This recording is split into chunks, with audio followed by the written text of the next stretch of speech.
So this evening we'll experience a bit of opera history from the earliest operas of Claudio Monteverdi to the dramatic cantatas of Handel, the beautiful bel canto operas of Vincenzo Bellini and Giuseppe Verdi, and to our final composer, Benjamin Britten of the 20th century. So we will begin with Monteverdi's opera L'Incoronazione d'Epopea. Written in 1642, the opera is set in Rome during the rule of the Emperor Nero. Nero is an immoral emperor who has achieved power by stepping on anyone who might stand in his way. We all know the type. He has fallen in love with Poppaea, a noble lady with whom he is having an affair.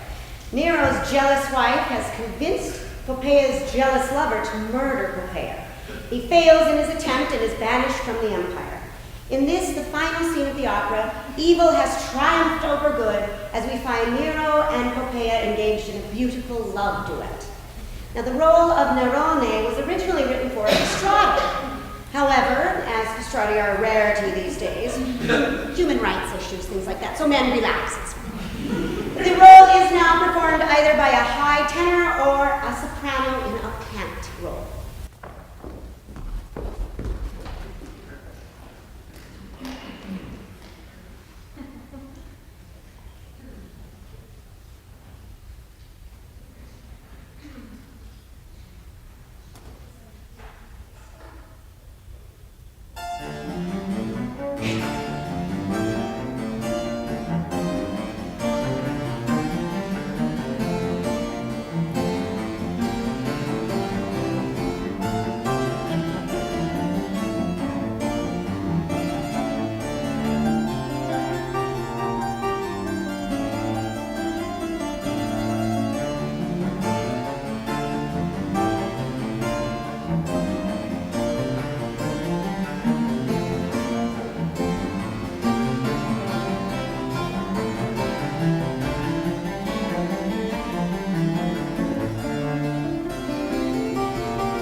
lovely. Next, the term cantata, for our Spanish cantata. Gina would like you to know that it was used in Italy to divide a grouping of 2 or 3 arias strung together with recitative or sung dialogue. During his stay in Naples, Italy, in the early 1700s, Handel wrote several of these cantatas. This particular work is his only attempt at writing in Spanish, because he did write the text himself. It is also the only piece he ever wrote for guitar. Handel wrote this piece for a Spanish princess visiting Naples. The translation reads, "Loving you, my heart cannot be whole. My senses falter with each passing day. This love grows with each moment, this guilty love which seems all innocence to me. The mere thought of you justifies my love. You must pray for me.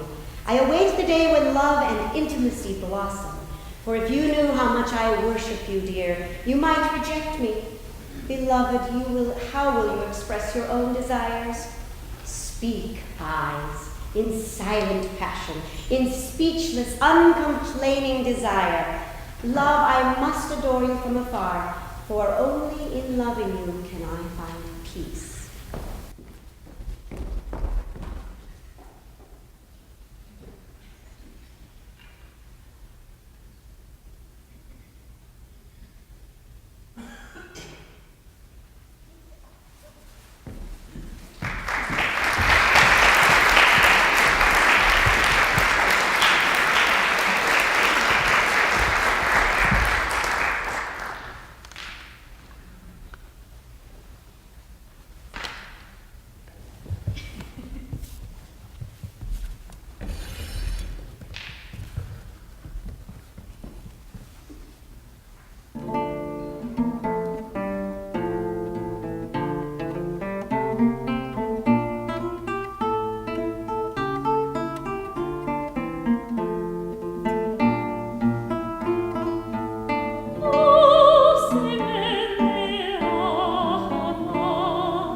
Culpa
opera Norma premiered in 1831 at the height of the bel canto era. Bel canto, literally translated, is beautiful singing.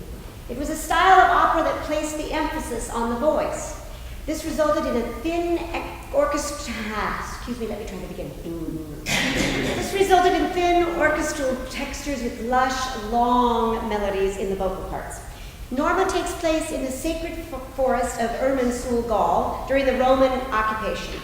Norma, high priestess of the Druids, is secretly in love with Pollione, the Roman proconsul in Gaul, and has borne him 2 children. For his sake, she's betrayed her people by delaying an uprising against the Romans. Pollione's love for Norma, however, has since been replaced by his love for Adalgisa, a young Druid princess. Typical man. Adalgisa returns his love and confesses her feelings to Norma. Upon learning of this affection, Norma decides to commit suicide. Unwilling to leave her children to suffer the awful shame they would face in Rome, she decides to kill them while they're sleeping. But she cannot bring herself to do it. Instead, she tries to persuade Adalgisa to marry Pollione and raise the children as her own. Adalgisa refuses, insisting that she go to Pollione and persuade him to return to Norma. The scene ends with the two proclaiming their friendship.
Giuseppe Verdi, while still writing in the bel canto style, was already pushing the envelope by the time he wrote La Forza del Destino in 1862. This aria has an accompaniment similar to that of Bellini's Norma. In fact, Verdi was an admirer of Bellini's operas, often remarking on his, quote, long, long, long melodies. However, different from Bellini's operas is Verdi's use of the declamatory writing, exaggerated emotion, and sudden changes in harmonies. Set in the 18th century Spain and Italy, La Forza del Destino centers around a relationship between Leonora, daughter of the Marquis of Calatrava, and Alvaro, the descendant of an Incan tribe. The two wish to marry, but Leonora's father has forbidden her to marry a half-breed. Undaunted, the couple plans to elope, but they are detained by the Marquis. Alvaro throws down his pistol in a gesture of peace toward the Marquis, but the gun discharges and kills the Marquis. It happens.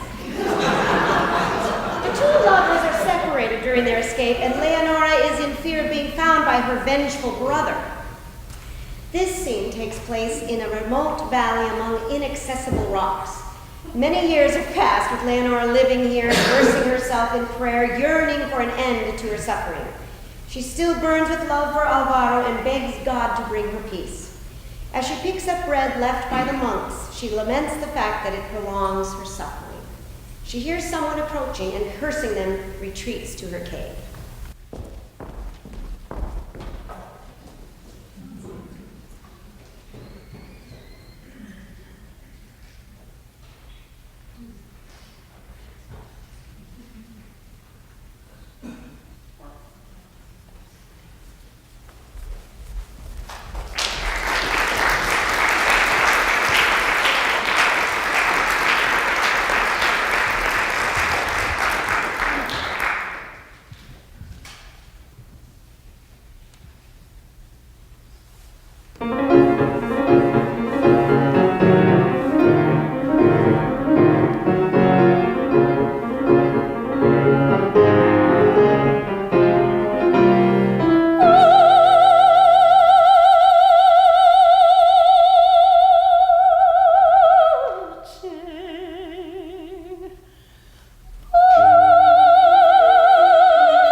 Oh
1845, Benjamin Britten's opera Peter Grimes takes place in the Borough, a small fishing village in England in the year 1880. Peter Grimes, a fisherman, has faced an inquisition investigating the death of his young apprentice. Although he was cleared of any wrongdoing, the townspeople still regard him as a murderer and have forbidden him to employ another apprentice. This scene, which follows the Inquisition, in this scene, Peter's friend Ellen Orford attempts to calm a furious Peter. Afterward, Ellen convinces the mayor to allow Peter another apprentice from the orphanage by promising to look after the boy's well-being herself. The mayor agrees, and Peter is allowed to have the apprentice, a young boy by the name of John. When Ellen later notices bruises on John's neck, she confronts Peter to no avail. Taking John, he leaves a distraught Ellen to face an angry mob of townspeople who are determined to take the boy away from Peter. As they ascend the path to his house, which is perched on a cliff, Peter panics and pushes John out the back door. The boy falls plunging to his death over the cliff. It was really close to the cliff. When Ellen later discovers John's torn sweater, she recognizes her embroidery and is forced to face the awful fact that Peter may have killed John and that she allowed it to happen.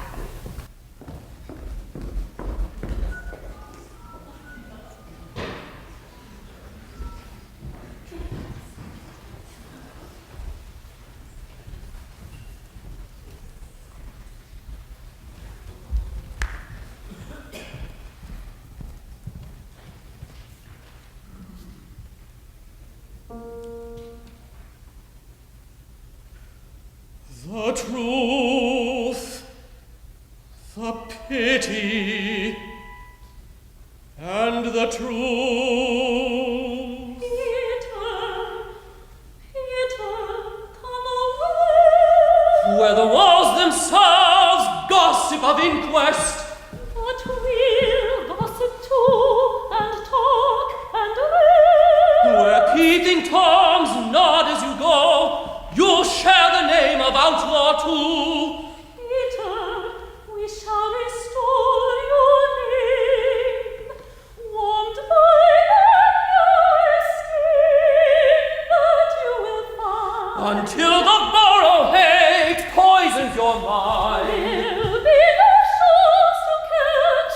I, only of drowning ghosts. I will not forget the dead, a witness, and hope is blind. Your voice out of the pain is like a hand that I can feel, that I can feel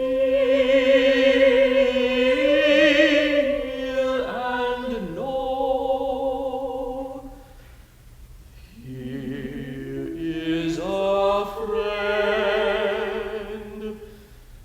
Here is a friend.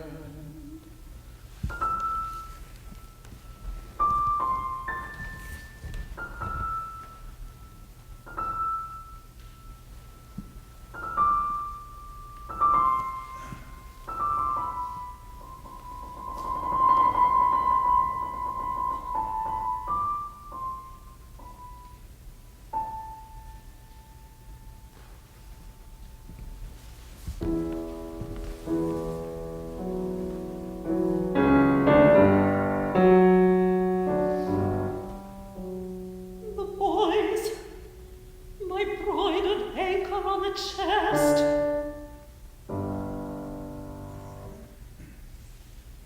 In the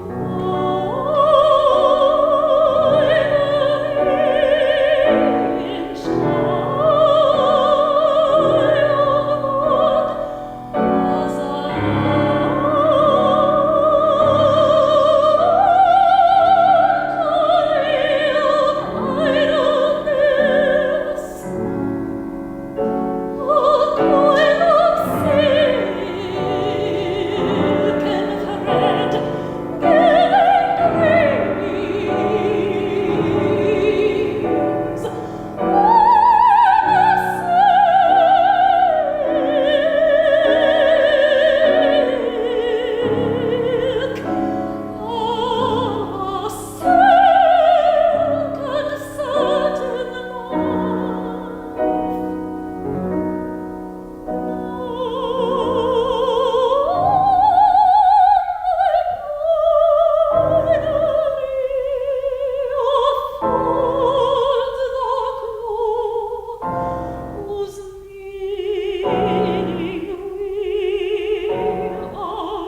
unbelievably written in just a few short months. It premiered in Venice in March of 1853, but Verdi and his librettist, Francesco Maria Piave, had not even decided upon a subject as late as November, 4 months earlier. By January, their correspondence shows that they had finally begun. Despite this brevity, La Traviata quickly gained immense popularity. A passage from the New Grove Encyclopedia states, quote, La Traviata remains one of the composer's most popular works, despite the fact that the heroine's role is one of the most feared in the soprano repertoire. The heroine referred to is Violetta Valery, a courtesan who has lived a life full of parties, men, expensive jewels, and fine clothes. As a consequence, she is showing symptoms of consumption. On this particular evening, she was hosting a party at her house when she suffered a dizzy spell as the guests adjourned to the ballroom. A handsome young man by the name of Alfredo remained behind to care for her. He expressed his feelings for Violetta, trying to convince her to leave this life of frivolity and accept his love and protection. Making light of his sincerity, Violetta playfully gives Alfredo a flower and asks him to return when it has faded. After the guests have gone, Violetta sings a double aria in which she ponders Alfredo's offer of love and security, and then immediately shrugs off her vulnerability, concluding that a life of joy and pleasure is her only choice. Fickle female.